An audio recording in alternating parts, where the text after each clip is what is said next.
Uma boa noite para todos. Que a paz de Jesus, nosso divino mestre e amigo, possa abençoar os nossos corações, possa nos inspirar. É uma alegria estarmos juntos, aí aos amigos de Matão, tanto da comunidade Caibaxútel, como também com os amigos do nosso lar, e não só de Matão, do Brasil, de todas as partes. Que o bom mestre nos abençoe a todos, que nos sintamos acolhidos pelo seu amor e pela sua bondade.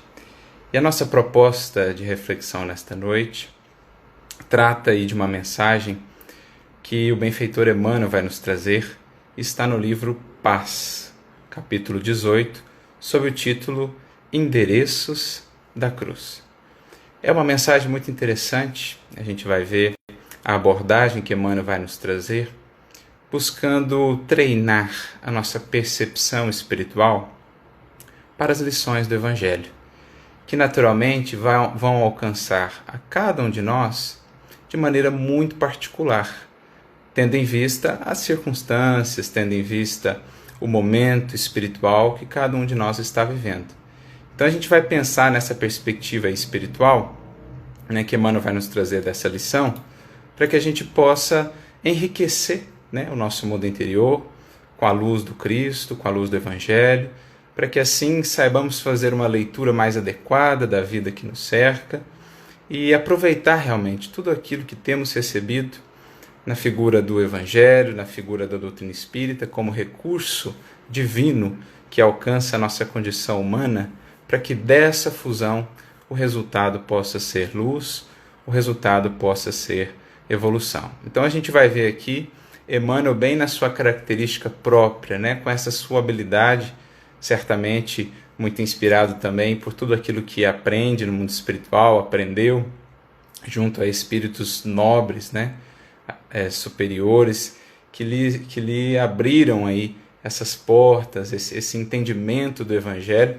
Nós vamos buscar aprender com o benfeitor, para que aos poucos possamos nós também avançar nessa senda de entendimento das lições de Jesus, para que possamos então buscar aquilo que é o objetivo essencial, a vivência das lições de Jesus. Então, há um esforço inicial, e me recordo aqui de uma mensagem também de Emmanuel no livro Harmonização, capítulo 7, intitulada Entendimento Espiritual, que ele diz assim, que entendimento do Evangelho, o esforço por compreender, por interpretar as lições do Evangelho do Cristo, é também trabalho e dos mais altos. Então é interessante Emmanuel destacar isso para nós, porque às vezes nós não enxergamos esse esforço de buscar, de pesquisar, de sentar, refletir, pensar o que Jesus queria dizer, buscar outras fontes, outros espíritos que já comentaram sobre isso. Às vezes a gente não entende isso como um trabalho, e Emmanuel está nos dizendo, é também trabalho. Interpretar o Evangelho é o primeiro passo aí de um longo processo que culmina na vivência, mas começa sempre pela interpretação. Lembrando também, lá a orientação de Alcino, no livro Renúncia, a mensagem do Cristo precisa ser conhecida, meditada, sentida e então vivida. Então, 4 etapas, mas começa-se aí pelo conhecimento. Se eu não entendo o que está sendo transmitido ali, se eu não amplio as minhas capacidades de entendimento, de percepção das palavras de Jesus, que na medida em que a gente vai estudando, vamos percebendo, na verdade, cada lição, cada frase de Jesus é um portal para um sem fim de lições, de reflexões, para um universo inteiro de cogitações e de aprendizados. Se a gente não faz esse esforço inicial por entender, por treinar a nossa percepção espiritual, a gente para aí no início do processo. Se não entendemos, se não conhecemos, não poderemos chegar à meditação, à renovação de sentimentos e tampouco à vivência. Então, o que a gente quer frisar com isso é que estudo do Evangelho para a vivência do Evangelho é um processo que vai demandar de nós em todas as etapas dedicação, tempo, paciência, esforço, disciplina, começando já pelo conhecimento. É sobre isso que falamos nos NEPs, quando conversamos sobre o estudo do Evangelho, sobre miudinho. Qual que é a grande proposta?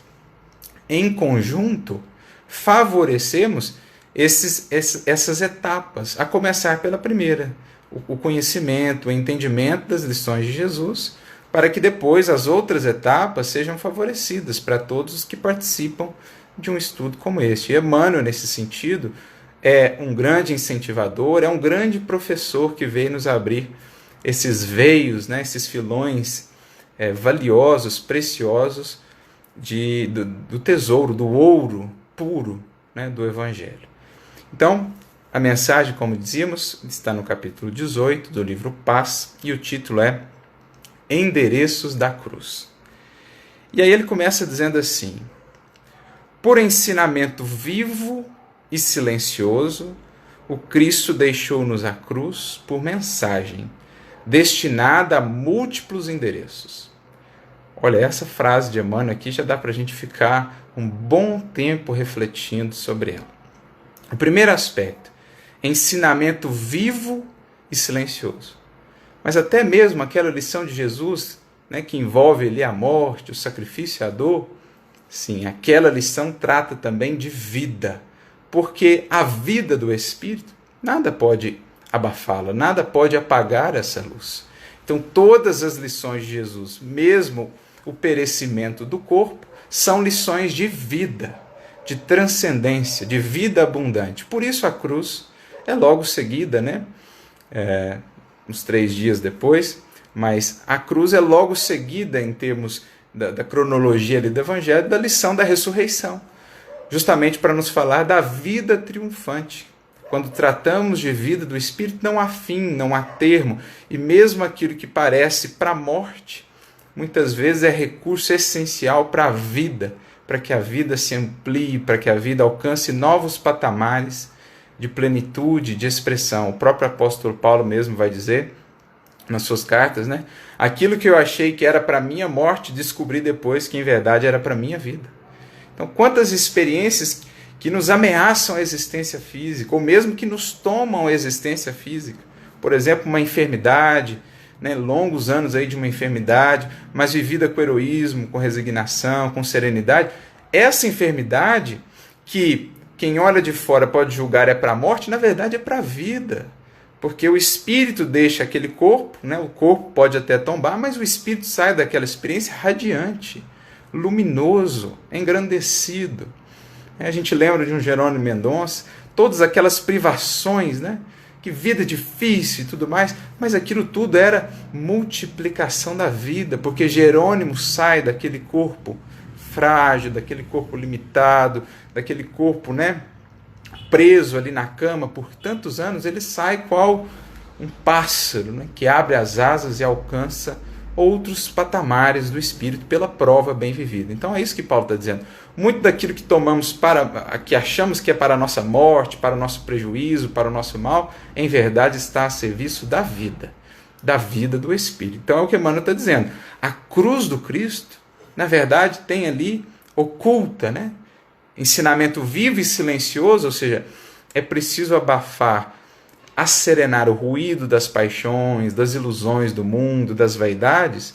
Os que fazem isso ouvem, percebem, sintonizam com esse ensinamento oculto, com esse ensinamento vivo que está ali. Percebe? Essa é a lição muito interessante que Emmanuel já está trazendo aqui para nós logo no início, o que nos lembra algumas outras mensagens dele em que ele vai tratar desse mesmo assunto, né? A cruz, por exemplo. Há uma mensagem dele no livro Fonte Viva, lá no capítulo 97, uma mensagem muito bonita que se chama A Palavra da Cruz. E Emmanuel vai dizer basicamente o seguinte, né? Ele vai comentar um versículo do apóstolo Paulo, na primeira carta aos Coríntios, capítulo 1, versículo 18, quando Paulo diz assim: porque a palavra da cruz é loucura para os que perecem, mas para nós que temos sido salvos, é o poder de Deus. Não estranhem, é o linguajar natural de Paulo, e é preciso aprendermos a fazer a leitura, decodificar o que ele quer nos dizer. E Emmanuel, com essa mensagem, vai nos auxiliar justamente nesse sentido. Mas o que Emmanuel comenta desse versículo de Paulo? Ele diz assim, que do Calvário desceu para o mundo uma voz, a princípio desagradável e incompreensível. Então o que ele está dizendo? Aquilo que nós vemos lá no Calvário, aquele momento culminante ali do testemunho do Cristo, né, na terra, aquilo tem ou guarda uma mensagem oculta, uma voz que desceu para o mundo e que o tempo não pôde abafar. Uma voz que segue ecoando ainda hoje, né, alcançando a todos os corações, a todos os psiquismos que se fazem habilitados, que treinam a sua percepção espiritual para ouvir essa voz. Então, do Calvário desceu uma voz. Mas, a princípio, desagradável e incompreensível. Por quê? Quem ainda não treinou essa percepção espiritual, quem ainda não depurou a acústica do espírito, né? Pelo processo aí de vencer as paixões, as ilusões do ego, do eu, da personalidade, ele vai ouvir essa voz do Calvário, daquele exemplo de sacrifício, de renúncia, de entrega total, de perdão incondicional. Ele vai ouvir aquilo e vai achar que, na verdade, é um monte de ruído, né? Vai ouvir só barulho, só uma coisa incômoda, só um ruído incômodo. Por quê? A sua acústica não está acostumada com aquilo. Mas, na mesma mensagem, Emmanuel prossegue dizendo mais adiante. Ele diz assim: repitamos a mensagem da cruz aos que se afogam na carne e seremos taxados por loucos. Então, para o indivíduo que está mergulhado na carne, o que Emmanuel quer dizer com isso?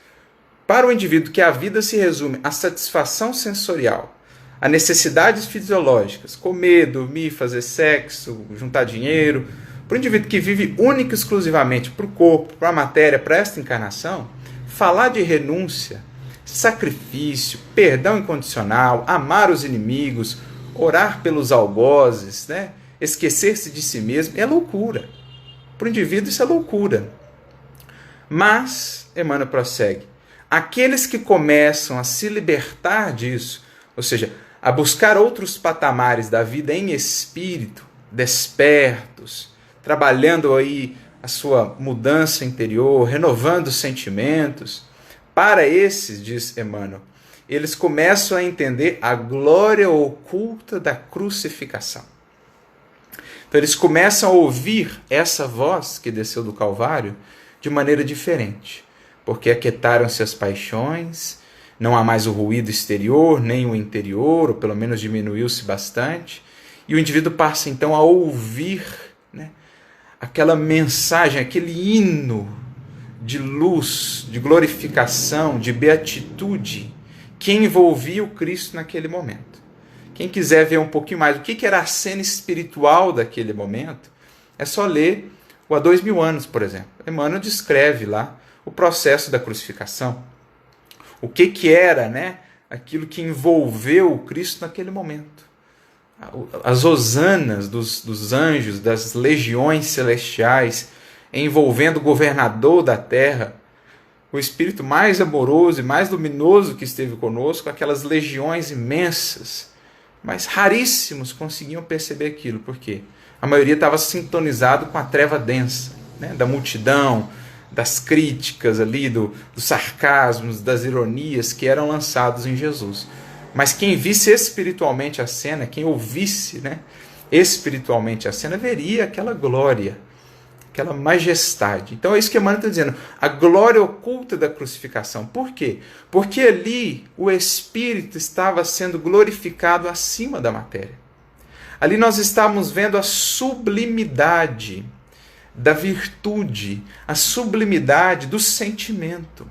O mais alto nível que a humanidade já viu, de amor, de renúncia, estava ali sendo demonstrado. Isso é a glória oculta da crucificação.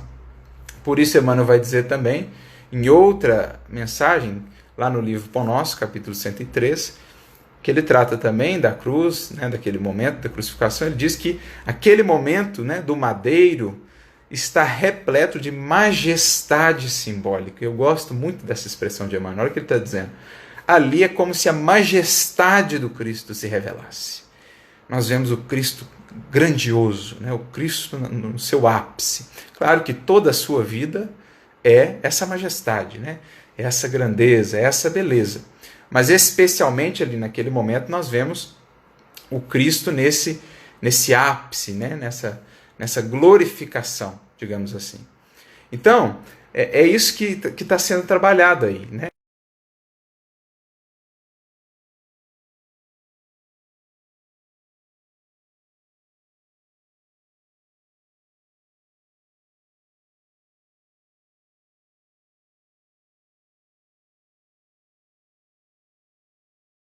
no início da reflexão, por criar essa intimidade com o Evangelho. Aprender a fazer a leitura desses símbolos, conhecer, né, as passagens, entender o contexto da época, a linguagem. A gente vai juntando aí tanto esses conhecimentos da época, né, como Kardec diz lá no Evangelho segundo o Espiritismo, notícias históricas, a importância disso para o entendimento, como a gente vai juntando também os conhecimentos que a doutrina espírita nos traz para entender os aspectos espirituais, as leis espirituais, né, entender aquilo que muitas vezes não se compreendia até o advento do Espiritismo, justamente por faltar essas chaves de entendimento. Então, é preciso treinar a percepção acústica da alma para entender essa mensagem. Mas ele acrescenta ainda que é destinada a múltiplos endereços. Isso é o mais interessante. Por quê? Cada um de nós vive num endereço mental. Cada um de nós vive mais constantemente, né, de maneira mais geral, numa certa faixa mental, numa certa faixa de entendimento. A nossa casa mental está aí numa certa aldeia, né? E naturalmente nos associamos aos espíritos que estão nessa aldeia mental. É o que Emmanuel, por exemplo, vai dizer lá no livro Pensamento e Vida, capítulo 8, Associação. Cada um de nós tem um grupo aí de espíritos aos quais nos associamos, são os nossos vizinhos nessa aldeia mental que momentaneamente moramos, né? Claro que no transcurso dos dias, do tempo, ora a gente consegue subir, né, acessar faixas mentais superiores, ora a gente desce a faixas mentais inferiores, mas nós vivemos geralmente ali numa faixa mental, é o nosso endereço, né? É a nossa morada mental. Por isso Cristo diz, lá em João 14:2, há muitas moradas na casa do meu Pai. Então, essa fala de Jesus, nós podemos entender ela de diversas maneiras. Nós podemos entender essa fala de Jesus no que diz respeito aos diversos, né, infinitos globos, planetas que existem no universo infinito, que são todos eles moradas da casa do Pai, moradas, né, em diferentes dimensões, em diferentes condições de vida. Nós poderíamos entender essas diferentes moradas como as diferentes moradas do mundo espiritual, as diferentes esferas, faixas em que os espíritos lá se aglutinam, se afinizam. Nós poderíamos entender essas diferentes moradas como também as diferentes faixas mentais em que vibramos, as sintonias em que mais comumente vivemos. Esse é o nosso endereço mental. E a mensagem do Cristo vai alcançar cada endereço, cada faixa mental de uma maneira muito particular.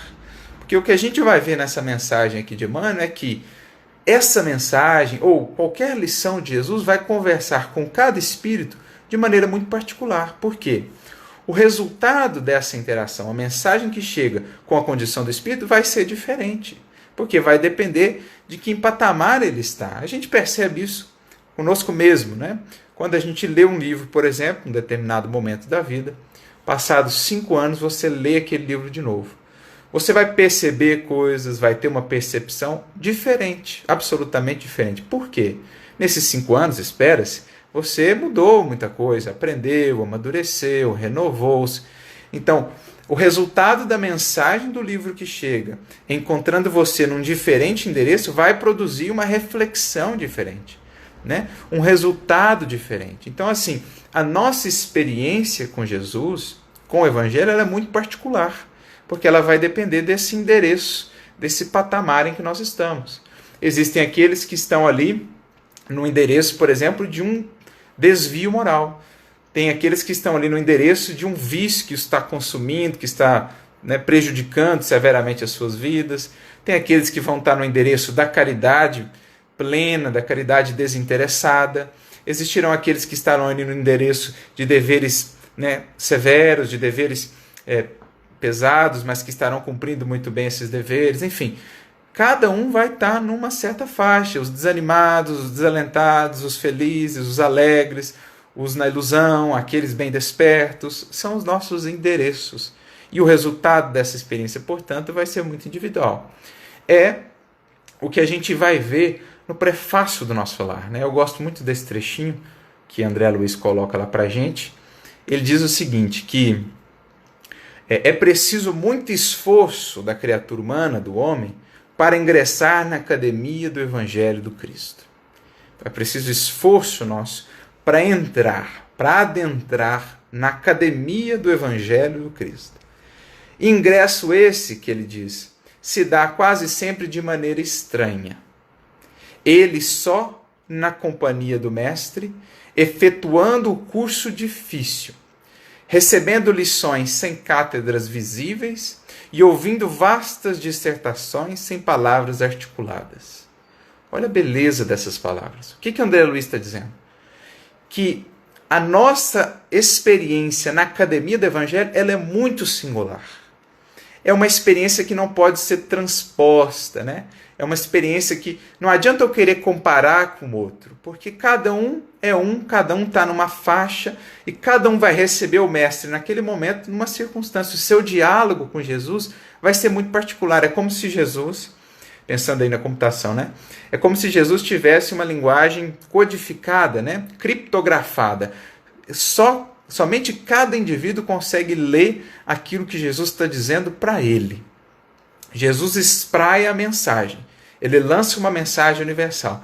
Mas é como se ele tivesse a habilidade de que em cada um essa mensagem atendesse a um determinado propósito, chegasse trazendo uma determinada orientação. É isso que André Luiz está dizendo, né?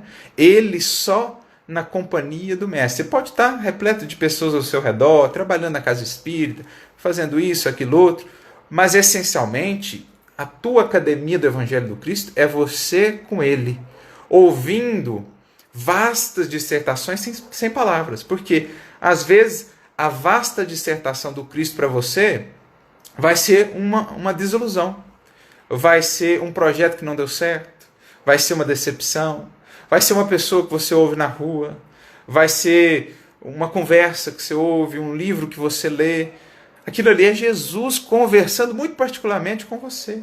Às vezes as outras pessoas que estão contigo não percebem nada daquilo, mas você tem a sensação de que Jesus falou diretamente com você.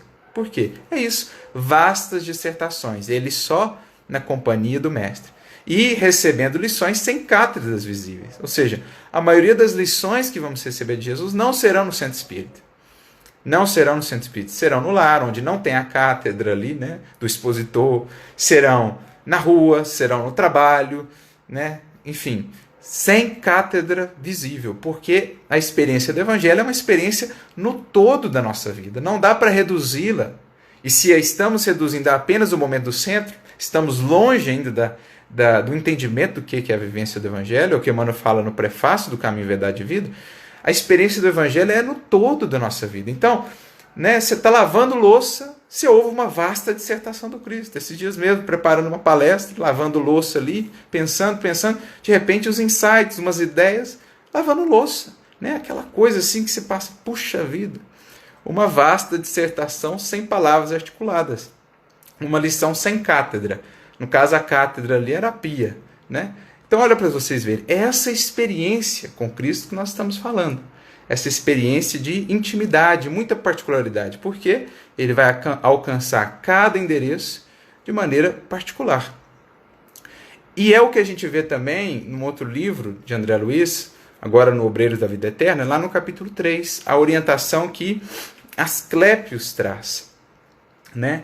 Determinado momento lá, Asclépios diz assim que na medida em que vamos nos incorporando nas nossas responsabilidades, vamos entendendo, né, vamos compreendendo que as orientações, as lições diante das dificuldades do caminho devem ser buscadas com o supremo orientador da Terra.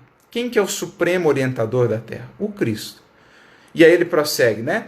Cada espírito, filho e herdeiro do Pai Altíssimo, é um mundo por si, com as suas leis e características próprias. Apenas o Mestre tem suficiente poder para traçar diretrizes individuais a cada discípulo. Então, olha o que Asclépios está dizendo. Lembrando que Asclépios era um espírito daquelas esferas sublimadas da Terra. Né? Ele precisa materializar ali em nosso lar. De tão desmaterializado que já estava esse espírito. E ele fala isso, né? Apenas o Cristo consegue traçar diretrizes individuais. Por quê?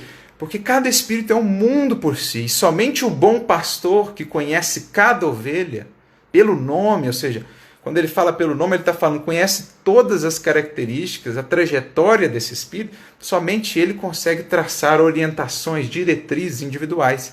Então ele conversa muito particularmente com cada um, ele emite essas suas orientações e alcança cada Espírito na sua particularidade. Então é isso que Emmanuel está dizendo, né? Como eu falei, uma simples frase, olha o quanto a gente pôde extrair de reflexão. Essa mensagem oculta, nos cabe aí trabalhar a percepção, né? A ovelha ouve a voz do bom pastor, as minhas ovelhas, dirá Jesus em João 10, mesmo em meio aos ruídos do mundo, mesmo em meio a outras vozes, elas sabem ouvir a voz do bom pastor. Isso é treinamento espiritual, é sintonia, é afinidade com Cristo, que se ganha no esforço diário, né, do trabalho aí com o Evangelho, no abrir do nosso coração para o Evangelho.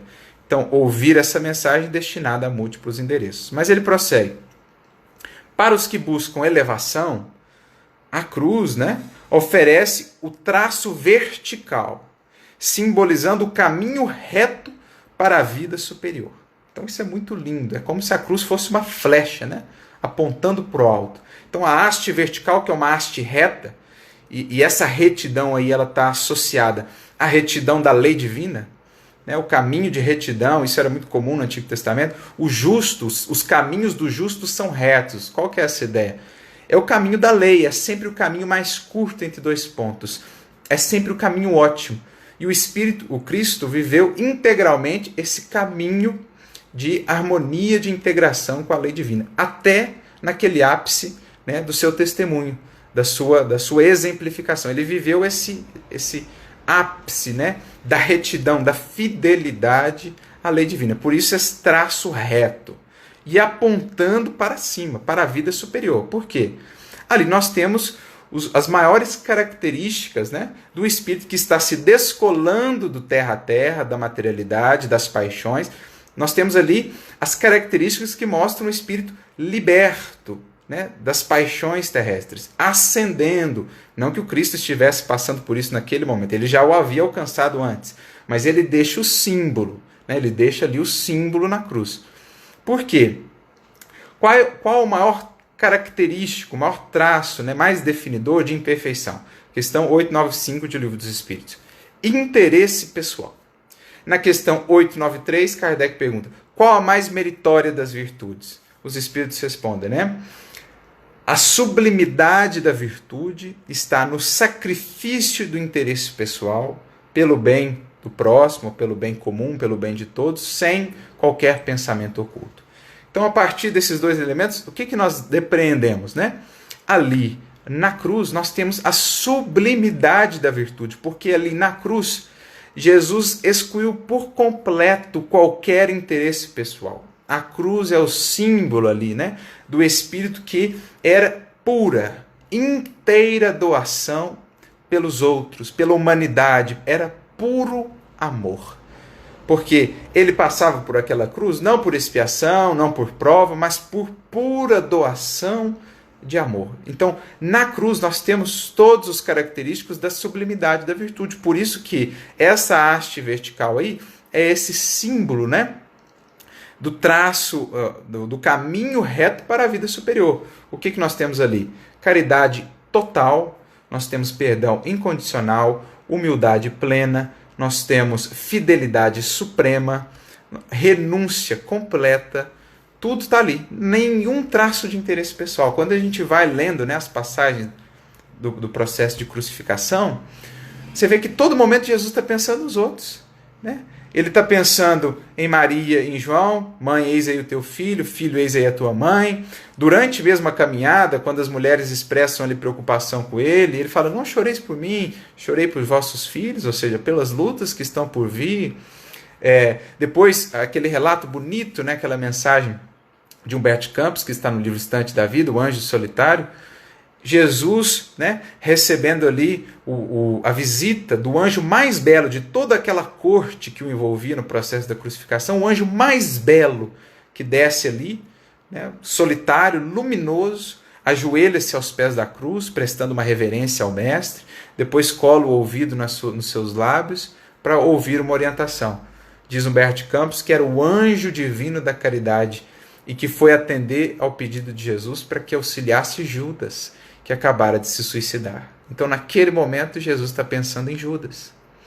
E aí a gente vê os relatos, né, no Há 2000 anos, em outras obras, como que Jesus conversou com vários discípulos, com várias pessoas que assistiam àquela cena. Né? A gente tem o caso de Lívia, que conversa com ele, ela está lá na sua casa, olhando de longe, mas ela tem uma experiência espiritual, Jesus conversa com ela. Nós temos o caso de Tomé, que está olhando de longe, escondido, Jesus conversa com ele internamente. Né? Então a gente vê Jesus inteiramente preocupado com os outros. Né? Não há ali nenhum traço de interesse pessoal, de egoísmo, de exclusivismo. Por isso é esse símbolo do caminho reto para a vida superior, a sublimidade da virtude no sacrifício do interesse pessoal pelo bem comum, né? Pelo bem do próximo.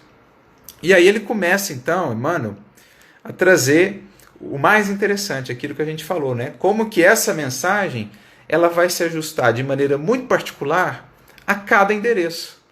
Segundo o endereço, segundo a morada espiritual, a faixa mental em que o espírito está vivendo, a mensagem da cruz vai adquirir uma significação diferente. Por isso o título, Endereços da Cruz.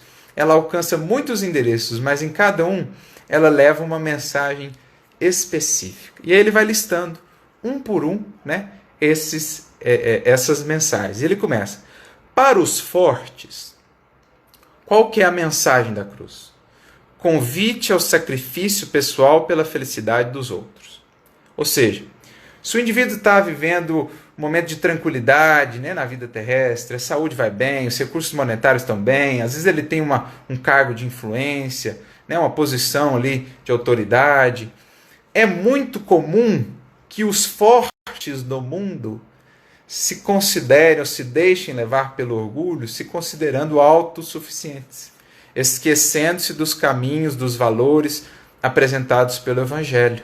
Por isso a cruz para eles é um alerta. Olha, aproveita aí a saúde do corpo, aproveita os recursos que você tem, aproveita as facilidades que você tem para amplificar o trabalho pelo coletivo, pela coletividade. Aproveita o tempo, né, o tempo marcado aí por maiores facilidades, possibilidades. Não enterra esse talento, não enterra essa riqueza, né, na terra, aí, né, no solo das paixões e das ilusões. Faz multiplicar esses talentos. Aproveita esses recursos mais abundantes nesse momento e invista na sementeira do bem, na sementeira para com o outro. Então, para os fortes, para aqueles que a vida está tudo bem, está tudo certo, a cruz é um convite ao sacrifício pessoal. Ou seja, não se esqueça de Jesus. Não se esqueça dos fracos. Não se esqueça dos que estão sofrendo, daqueles que estão sob fardos pesadíssimos. Divide a carga com eles. Alivia o fardo deles. Porque então estarás de fato atendendo a mensagem da cruz. Lembrando-se, né, das possibilidades que tem. Então, é uma mensagem mais de alerta, né, para os fortes. Para os fracos, refazimento.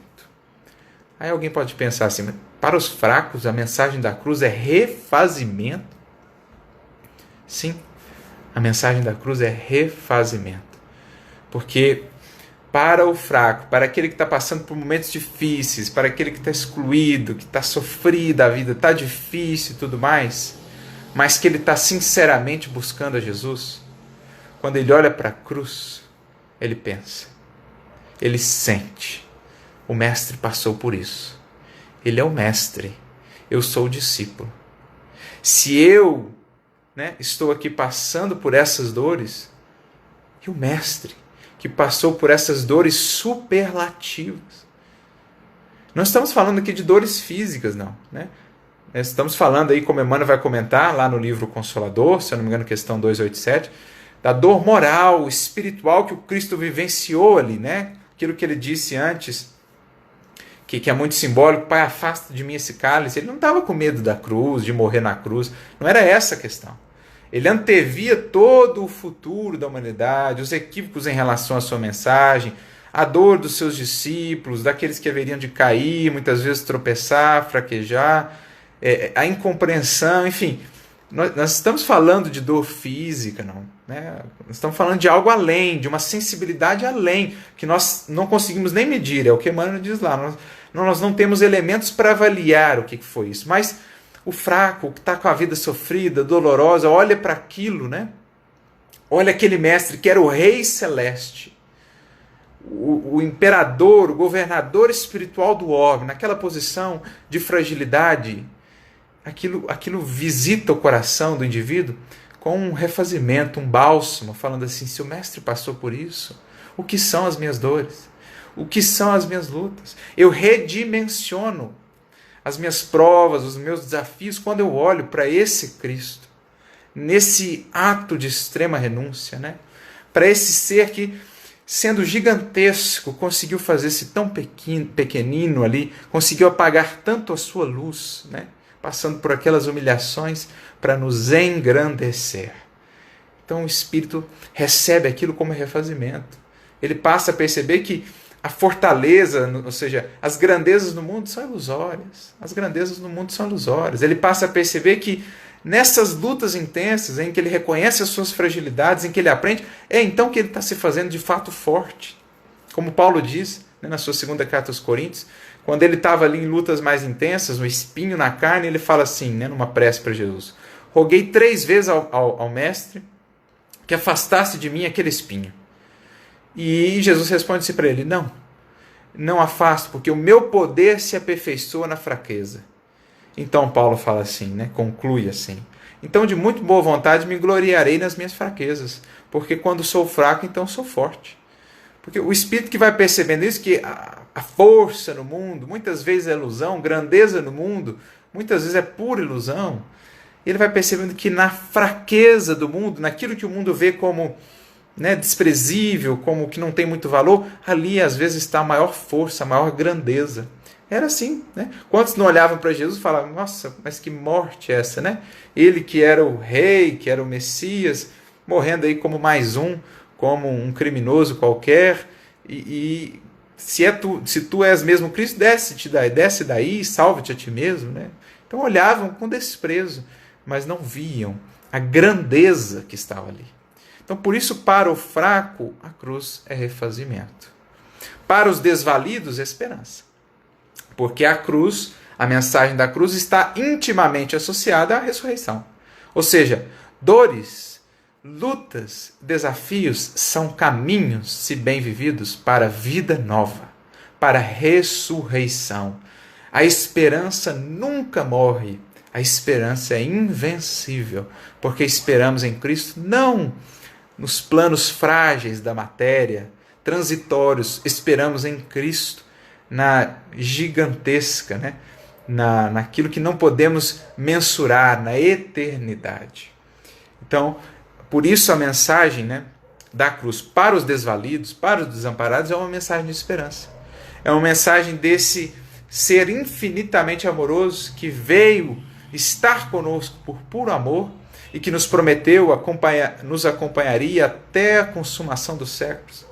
Esse ser que tinha um carinho todo especial pelos desvalidos do mundo, pelos desamparados, que voltava-se para eles com as bem-aventuranças imortais, com o cântico imortal das bem-aventuranças, como está ali muito bem descrito, né?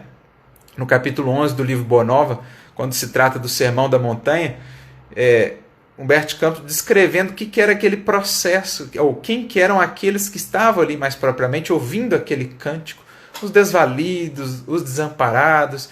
Jesus entoa sobretudo para eles, como diz lá Humberto Campos, para os que já perderam ou já se afastaram das ilusões do mundo e buscam as esperanças do céu.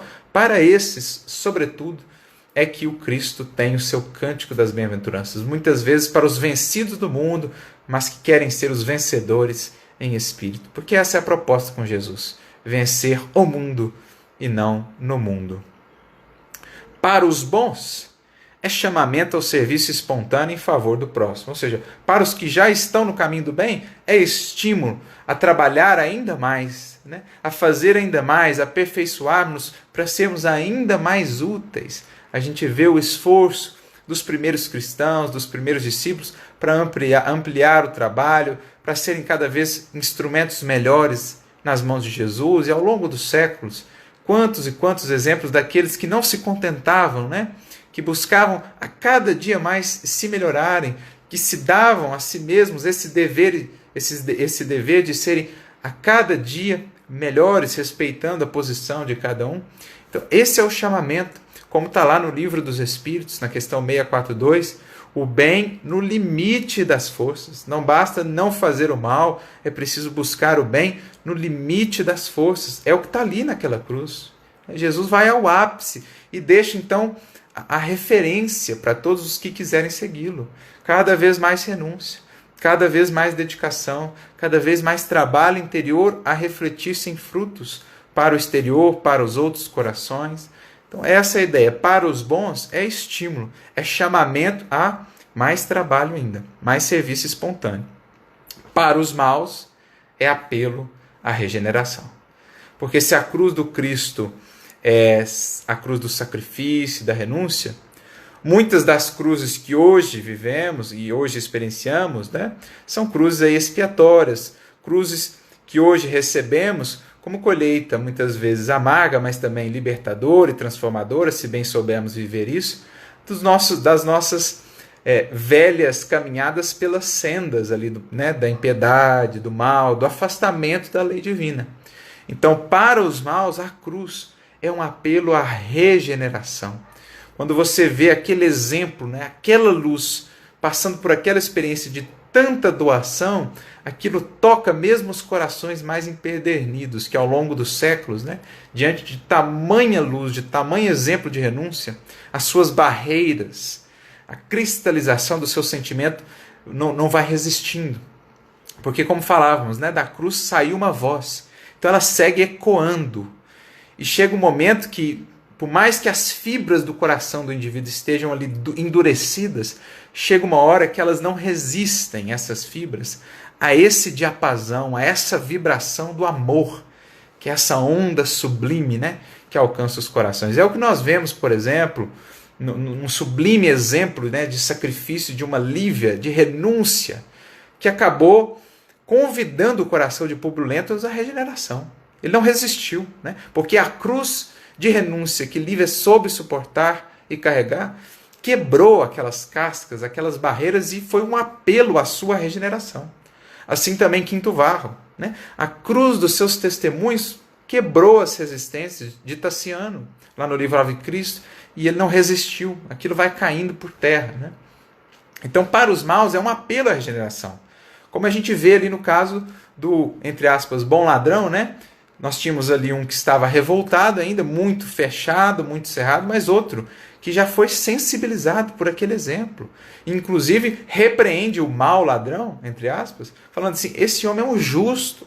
Nós estamos aqui colhendo a colheita amarga dos nossos equívocos, mas esse homem é um justo, então cala-te. Ele fala para o outro, porque ele foi tocado.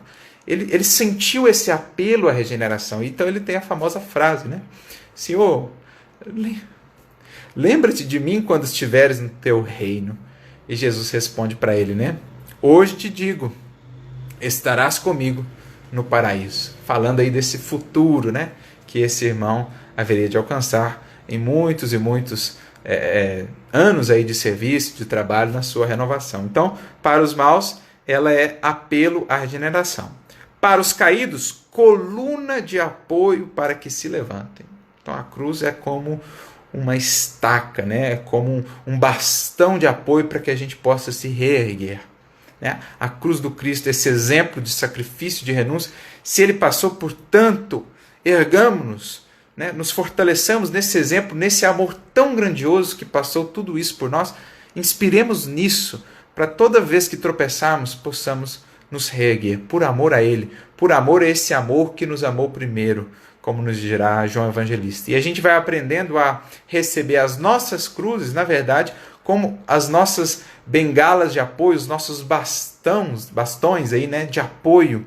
A gente vai vendo que os deveres difíceis, que a enfermidade, que as lutas, que os desafios, que a gente acha que é na verdade uma pedra de tropeço, vamos percebendo que no fundo são as escoras de misericórdia que o alto nos dá para que a gente mantenha-se ali no prumo, para que a gente não enverede pelas mesmas sendas, para que a gente não tropece nas mesmas armadilhas. As cruzes que nos visitam, elas são esses bastões de amparo, né? Para que a nossa mente, para que o nosso coração fique concentrado na execução daqueles deveres, na superação daquelas lutas e não possa ir nos devaneios cair nas velhas ilusões de sempre. Mente ocupada no serviço do bem, na regeneração de nós mesmos, é a melhor proteção contra qualquer tentação. Por isso, a cruz ela é coluna de apoio, ao invés de ser instrumento, né, de punição ou pedra de tropeço. É coluna da misericórdia divina. Bendigamos as cruzes que são as pontes de luz para a vida superior, para novos planos do sentimento e do entendimento. Para os ociosos, a intimação muda ao trabalho. Então, para quem está na inércia, para quem está ali parado, estagnado, cristalizado, a mensagem do Cristo chega como um chamamento, né, como uma intimação. Muda, então é preciso treinar minimamente aí a percepção, né, ao trabalho, mostrando-nos que a vida é constante renovação, que a vida é constante doação. A cruz que se converte em ressurreição é esse símbolo, né, da vida que nunca para o seu fluxo. Quem para na criação divina está morto espiritualmente. É só olhar para a fonte de água. A fonte de água é água viva. Agora, o poço de água é água parada, é água morta. Na criação tudo é movimento, é dinamismo, é renovação, é sublimação. Então, para o ocioso, a cruz é chamamento mudo, intimação muda ao trabalho, à renovação. Para os diligentes, diretriz. Então, para aquele que é diligente, aquele que já está operando, está disposto a realizar, a cruz é apontar rumos, né? Como a gente falava, ela parece uma seta. Para o diligente, ela fala assim, ó, segue nesse caminho, meu filho. Está seguindo aqui, está bem. Tá no rumo certo. Então a cruz para o diligente, ela só aponta o rumo. Ela é só aquele referencial para que ele se mantenha ali, né, mais ou menos naquele caminho reto que é a proposta, sem se desviar tanto. Então para o diligente ela aponta o rumo.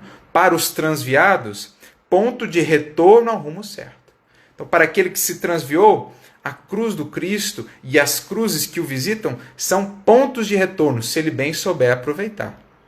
Né? Então aquela experiência dolorosa, aquela experiência amarga que o indivíduo que se transviou colhe, é um chamamento do alto dizendo, meu filho, vamos voltar, vamos renovar os rumos, vamos romper aí as algemas das ilusões, das paixões e vamos voltar o nosso olhar, o nosso sentimento, o espelho da nossa mente para a luz do Cristo, abraçando aí a cruz da regeneração, da mudança daqui por diante. Então a cruz ela é um ponto de inflexão. Né? Quando a gente tem essa experiência mais profunda com Jesus, a gente sente esse amor, o amor do Cristo, como dizia Paulo, nos constrange. Então o Espírito ele muda. Então Saulo ainda estava transviado. Naquela experiência que ele tem com Cristo, ele sente esse chamado, né, o ponto de retorno para o rumo certo. Públio Lentulus também estava transviado no orgulho, nas suas paixões. Ele tem o contato com o Cristo ali, mas não entende ainda no momento. Né? Mais tarde ele é visitado então por cruzes mais intensas, mais pesadas, de dores, de lutas, para que ele pudesse então marcar esse seu ponto de retorno a Jesus. Para os que choram, encorajamento. É a lição de aprendermos a converter lágrimas em pérolas de luz, lágrimas e suor em adubo, em fertilizante para o solo ainda ressequido de nossa alma, porque é o que vemos na glorificação ali da cruz de Jesus. O sacrifício, quando feito por amor, a renúncia, quando vivida por entrega sincera, por fidelidade a Deus, as lágrimas e as gotas de suor que venhamos a derramar nesse processo, na verdade são luzes que se acendem no reino de nossa alma, né? no santuário interior do nosso coração. Por isso, as lágrimas vertidas com Jesus se convertem, na verdade, em força para a alma, em estímulo para seguir, porque depuram o espírito, né? Porque removem ainda os traços da sombra, do orgulho, da vaidade. Se há sinceridade, as lágrimas se convertem em pérolas de luz que nos encorajam e estimulam a seguir, bem como a outros também, né? Quando nos veem vivendo bem a experiência com coragem, com resignação, eles se inspiram, se estimulam. Para os enfermos, proteção. Olha que interessante. Por que proteção? Porque os protege dos estados enfermiços da revolta, da mágoa, da rebelião contra Deus, do orgulho, né? Os mantém na serenidade, na resignação, na humildade, o que é em si mesmo já um auxílio no processo curativo ou até mesmo no processo de desencarnação, se esse for o desígnio divino. Se o espírito se mantém sereno, ele colabora com o trabalho da espiritualidade, com o trabalho dos passes. Então, para ele é proteção. Ao passo que se o indivíduo se revolta, então ele perde, né, o equilíbrio, ele perde o prumo, e aí as coisas se complicam, o seu estado interior muitas vezes se complica, e porque Emmanuel mesmo vai dizer no Pensamento e Vida, né, emoções perturbadoras são como que marteladas, né, no nosso psiquismo, no nosso perispírito, no nosso corpo físico mesmo, porque isso tudo somatiza. Então é proteção. Para os solitários é companhia, porque ele estava sozinho ali naquele calvário, naquela subida, mas estava com Deus. E quando nós estamos sozinhos nas nossas lutas, nós sentimos a presença dele, que um dia esteve sozinho também. Nós nos identificamos com ele, com a serenidade dele, com a amorosidade dele, com a confiança dele em Deus. Então sentimos a sua presença na nossa solitude, né? Sentimos ele caminhando conosco no nosso calvário, assim como ele um dia também caminhou no seu, amparado e sustentado pelo Pai. Para os cansados, refúgio. Buscar aí esse amor, aquela sublimidade e virtude para nos refazermos, para nos refugiarmos, para nos protegermos, né? Ali, bebendo daquela fonte de puro amor que verte ali da cruz, o Cristo se doando, né? A água viva jorrando, ali nós recebemos forças novas para seguir com o bem, para seguir com a renúncia, né? Aquele exemplo, ele nos alimenta, porque fala, nossa, ele fez tanto por nós, dá para eu fazer um pouquinho mais, dá para eu ir um pouquinho além. Se ele foi nesse ápice de amorosidade, eu recebo esse amor e isso se torna em mim mais vontade, mais disposição de servir. Então eu encontro essa fonte que é refúgio, que é refazimento para os cansados. Para os descrentes, desafio. Porque aquele gesto desafia, né? Aquele que não enxerga nada, nenhum propósito na vida. Como é que alguém pode viver aquilo com aquela serenidade, com aquela confiança? Então, para eles, é desafio. Desafia aquilo que eles tinham como muitas certezas, as certezas transitórias da matéria, as certezas frágeis dos sentidos. É um desafio para eles ver uma vida que transcende tanto, né, que encontrou um propósito tão maior que eles ainda não conseguem entender. Para os irresponsáveis, a advertência. Ou seja, os caminhos dolorosos, né, que nos esperam, se nos afastamos aí da lei divina, se não sabemos valorizar aquilo que temos recebido, né? A cruz do Cristo é a cruz da renúncia, mas como dizia, muitas das nossas cruzes são as cruzes da nossa irresponsabilidade no pretérito, tão mais pesadas quanto mais desatinos e mais insensatez abraçamos. Por isso é uma advertência para que busquemos aí os desafios, as lutas e os desafios no caminho do amor, porque então as cruzes são redentoras, o fardo é leve, o jugo é suave. Agora, a cruz recebida no campo da irresponsabilidade, da insensatez, é uma cruz pesadíssima de ser carregada. Por isso, uma advertência. Para os perseguidos, socorro, porque ele foi perseguido também. Então, quem seremos nós, né? Os pequeninos discípulos, para fugirmos, para estarmos imunes a toda e qualquer perseguição?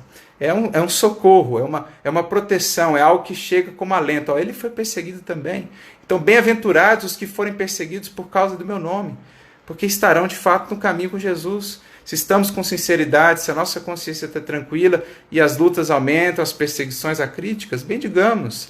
São professores que chegam em nosso socorro para que nos mantenhamos no prumo, para que nos mantenhamos no caminho. Como o Chico dizia como Emmanuel dizia para o Chico, né, em relação às críticas, aos ataques que ele recebia, Chico, em relação a isso, não se preocupe, porque o martelo que tortura o prego é o que torna o prego mais firme. Então, são professores. É muitas vezes o socorro, né, que nos mostra ali um equívoco, uma aresta a ser aparada, aquilo que um amigo não fala, o adversário, o perseguidor, ele mostra para nós. Então, é um socorro. Para os ofensores, tolerância. Então, para aqueles que estão nesse caminho da ofensa, da agressividade, da calúnia, né, é o convite à tolerância, expressar a tolerância, expressar a compreensão, como Jesus fez, né, ali no alto do Calvário. Pai, perdoa-lhes. Então, porque não sabem o que fazem. É compreender o outro, é entender a posição do outro, o endereço do outro, e desenvolver compaixão, compreensão, investir na boa parte e seguir adiante, certos de que o Mestre fará o resto e a vida converterá o mal em detritos. É seguir semeando bem, investindo bem, valorizando no bem, porque aí nos tornamos até mesmo imunes, né? Ou pelo menos não nos deixamos abater ou abalar de maneira muito intensa pelas ofensas. Para os aflitos, reconforto. É a mensagem da ressurreição, né? A luta bem vivida resulta em consolação, transformação. Bem-aventurados os aflitos, porque serão consolados. Bem-aventurados os que bem levarem a sua cruz, como Jesus, porque então virá a consolação, a renovação do sentimento, da comunhão com o Divino Mestre. Para os desertores, lição. Então, para aqueles que estão afastando-se do caminho, o convite ao retorno, o chamamento a voltar ao caminho reto, porque fora dessa videira da vida, fora da lei divina, das leis do amor, do bem, os galhos que somos, distantes das raízes dessa videira de vida, que é o Evangelho, que é o Cristo, nós haveremos de ressecar, não haveremos de produzir nada, porque nada se produz de fato fora dessa lei divina, fora dessa lei de amor. Por isso, para os desertores, é lição. E então ele conclui: e para todas as criaturas, quaisquer que sejam, como estejam e onde estejam, então para todos os endereços da Terra, o Cristo alcança todas as mentes em evolução na Terra. A cruz oferece o traço horizontal. Até agora ele falou do vertical, né? Expressando em qualquer tempo, ou seja, em qualquer tempo, essa horizontalidade aí do cronos, né, do tempo cronológico, em qualquer tempo, em qualquer circunstância, esse traço horizontal representa a infinita misericórdia de Deus, sempre de braços abertos. Então, ao mesmo tempo que a cruz é uma mensagem apontando para o alto, para a sublimação, para a libertação, para a transformação, ela é também essa mensagem de acolhimento, dessa infinita misericórdia de Deus, que não abandona nenhum de seus filhos e que a todos, como na parábola lá do filho e do pai pródigo, a todos acolhe de braços abertos, desde que queiram buscar o calor do coração de nosso Pai. Essa é a mensagem da cruz, desse Cristo que acolhe, que ampara a todos, que veio e que passou por tudo aquilo, por amor a todos, não esquecendo de nenhuma de suas ovelhas e que segue trabalhando com o mesmo amor e com a mesma entrega por cada um de nós, esperando-nos de braços abertos para o abraço definitivo, desde que com ele queiramos caminhar seguindo aí nesses rumos que a sua cruz nos aponta, para que venhamos enfim a alcançar aquilo que é a meta, a perfeita comunhão do discípulo com o Mestre, a comunhão profunda do Filho com o Pai também. É isso que Jesus veio nos ensinar. Que fique, portanto, essa reflexão e que possamos meditar em qual endereço temos estado e como a mensagem da cruz tem nos visitado, para que saibamos encontrar com ela essa seta apontada para a luz, para o infinito, nesse processo de sublimação de nós mesmos com Jesus, com o Evangelho. Que Ele nos abençoe e nos inspire a todos. Um grande, um fraterno abraço e que Jesus lhes inspire e lhes guie sempre nesse roteiro luminoso em direção à divina luz. Muita paz.